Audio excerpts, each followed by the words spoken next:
Only 32 men in history have ever broken 44 seconds in the 400 meters. This year, everyone thought Memphis would add a new name to that list. A stacked field, a hyped rematch, a shot at history. But what actually happened at the Ed Murphey Classic was not what anyone expected. That number is not a typo. According to World Athletics, 232 men have ever broken 10 seconds in the 100 meters. In the 200, 130 men have gone under 20 seconds. That is already a big jump in difficulty. But the 400 meters sits on a whole different level, with only 32 men ever crossing the line under 44 seconds. Most seasons produce just one or two sub-44 runs, and they almost always happen on the biggest stages, the Olympics, the World Championships, or a major Diamond League final. Seeing a 43 on the clock is one of the rarest sights in track and field.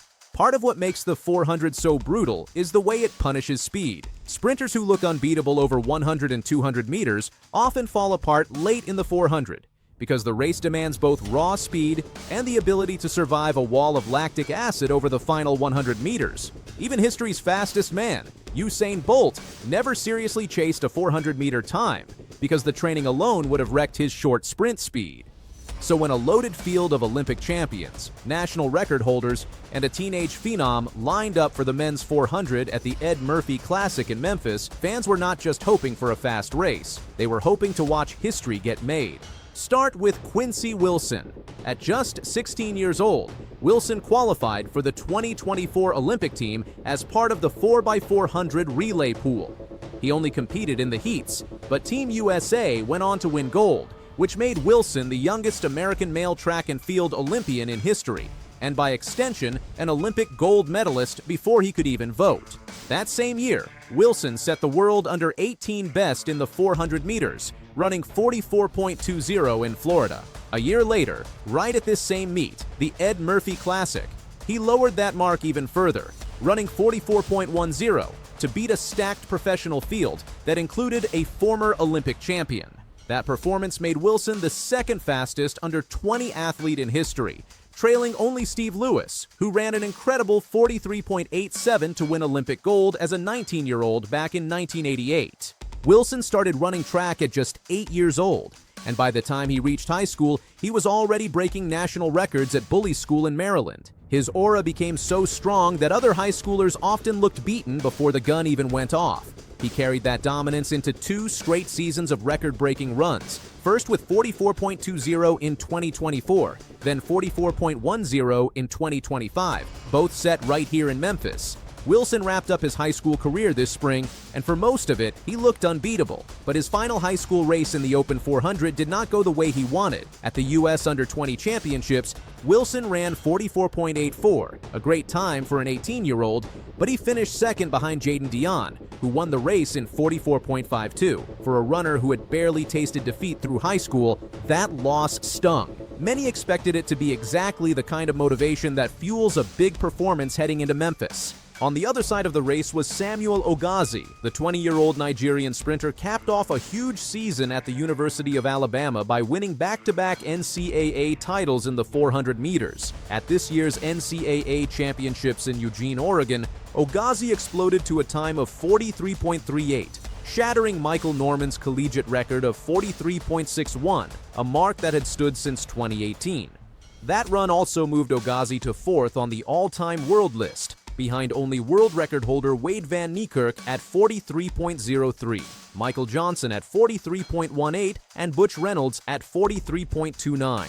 To put that time in perspective, Ogazi's 43.38 would have actually won the 2024 Olympic final in Paris, where Quincy Hall took gold in 43.40. Ogazi built to that moment all season, running 44.02, then 43.95, then 43.82, before finally breaking through with the 43.38 at Nationals. Ogazi's rise did not stop with the American record books either. His run in Eugene also broke Nigeria's national record, a mark that had stood for close to 30 years and pushed him to 6th on the all-time African list. For a country with a proud sprinting history that made Ogazi a genuine national story back home, not just a college star, the Ed Murphey Classic marked something else for Ogazi too. It was his first race as a professional, stepping straight from college glory into a stacked international field that included an Olympic champion and one of the most talked about teenagers in the sport.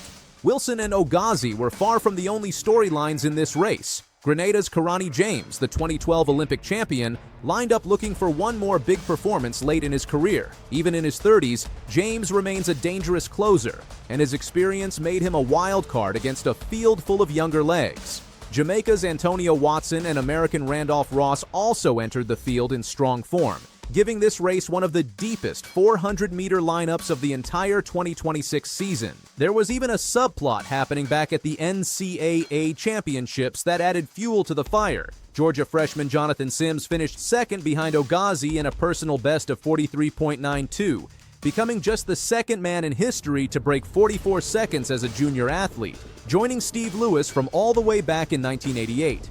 Sidine G rounded out an all-Georgia podium in third at 44.20. Sims was not entered in the Memphis field, but his rise added to the feeling that 2026 was shaping up to be one of the fastest 400-meter seasons ever run. With that much talent on one start line, expectations were sky-high heading into Memphis. Fans pointed to the warm, humid conditions, a fast track, and Wilson's track record of running his best times late in the summer. This was the exact same meet where he had run 44.10 the year before. Plenty of people expected another personal best from the 18-year-old, maybe even his first trip under the 44-second barrier. Ogazi was the clear favorite given his collegiate record, and some wondered if stepping into professional racing could push him even faster than his 43.38. Add in a two-time Olympic medalist in Kirani James and a hungry Randolph Ross, and this had all the makings of a race that could shake up the entire season, or maybe even threaten history itself. Online forums and running message boards buzzed for days leading up to the meet, with fans debating who would break 44 first, and whether this could finally be the night a teenager did it. But the race did not go the way anyone predicted. Samuel Ogazi won the men's 400 at the Ed Murphey Classic, but in a far more modest time than expected. He crossed the line in 44.57, more than a full second slower than his NCAA record. Antonio Watson took second in 44.70, and Kirani James rounded out the podium in 45.04, still solid, but nowhere near the fireworks fans were hoping for. As for Quincy Wilson, the night simply did not go as planned. He finished 7th in 45.53, well off his personal best of 44.10 and nowhere close to the sub-44 barrier so many expected him to chase down.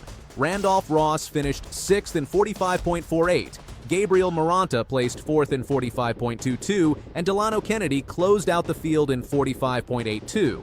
There was no world record. There was no sub-44 performance from anyone in the field. After months of build-up around two of the most talked-about 400-meter runners on the planet, the most hyped showdown of the summer turned into one of the more forgettable races of the season.